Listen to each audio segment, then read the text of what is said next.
When the train from London broke down near the Scottish Highlands, the conductor apologised and ordered all passengers off at a forgotten little platform marked Durn Halt, closed since 1974. Emma didn't question it. The fog was thick, her phone was dead, and she was exhausted after a long week. The conductor hurried her off the train and vanished into the mist with the rest of the passengers, or at least she thought he did. The station was silent, too silent. A wooden sign pointed toward a lake. Loch Durn, 1 mile. With no village in sight, Emma followed the path.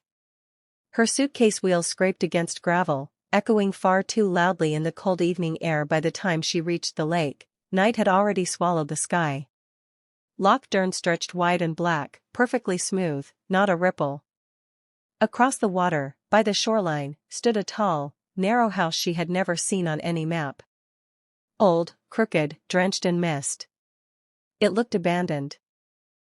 Yet a warm yellow glow burned in the upper window. A room waiting for her.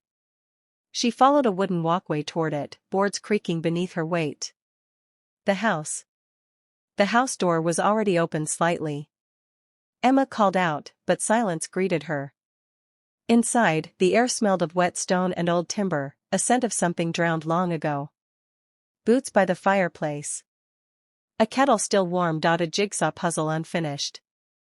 As if someone had just stepped out, minutes ago. A floorboard upstairs groaned. Then another. A voice drifted down, hoarse, dragging, "You came from the tracks." Emma froze. "Who's there?" Footsteps. Slow. Uneven.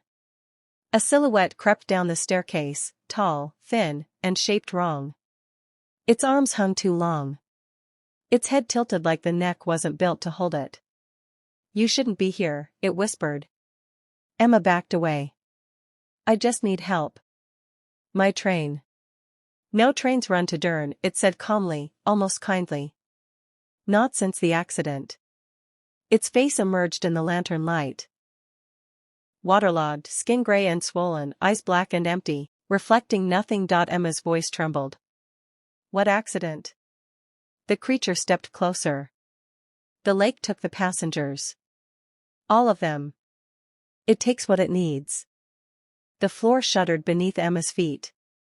A wet sound, like something saturating wood, began rising from the boards. Water seeped up, dark, thick, cold. The creature smiled with a slack, rotting jaw. "It needs you now." The flood. Emma bolted toward the door, but the wood swelled, warping shut right in front of her. Water surged from the stairwell, filling the hallway in seconds. She ran upstairs, slipping, choking on the cold, metallic-smelling spray. The whole house trembled, not collapsing, sinking, just like the creature had said. The house was being dragged back beneath the lake. Emma smashed through the glowing upstairs window. Glass tore her arms, but she plunged into mud outside, gasping, crawling, running blindly up the path. Behind her, the house made a long, groaning sound like a dying animal, then slid beneath the lake's surface without a ripple. The water calmed perfectly. The station. Hours later, drenched and shaking, Emma burst into the nearest police outpost. An older officer listened, brow furrowed. "That house? Nobody's lived there in 70 years, he said quietly. "It sank in 1952, with a family still inside." Emma shook her head violently. "No, I saw lights." "I saw," the officer interrupted. "And that station you mentioned, Durn Halt? It's been sealed since the 70s. There are no tracks there anymore." Emma's heart dropped. How did I get off the train then?" The officer didn't answer. His eyes were fixed on the wet floor beneath her. "Why is the water under you black?" he whispered. Emma looked down. Her clothes were dripping with lake water. Only the lake wasn't at the police station, and yet the water was crawling up her sleeves like it was alive. Before Emma could speak, a sharp knock echoed at the station door. 3 slow knocks, then silence. The officer walked over, confused, pulled open the door, and froze.